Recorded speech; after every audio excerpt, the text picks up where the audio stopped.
Күн ушунчалык узун урматтаган. Мына тахажуд ибадат алып турсам, багымдатка фарзга тура албай калдык урматтаган.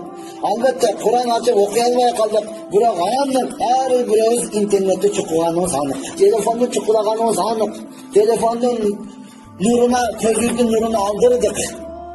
Башыбызга бардык фитналарды үйүп алдык. Эми кандай кылабыз?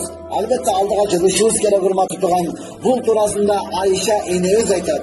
Ан Айша разияллаху анха قالت سمعت رسول الله صلى الله عليه وسلم يقول إن المؤمن لا يدرك بحسن خلقه درجة الصائم القائم. Айша энебиз айтат, мен пайгамбар саллаллаху алейхи вассалам айтып жаткандыгын уктум.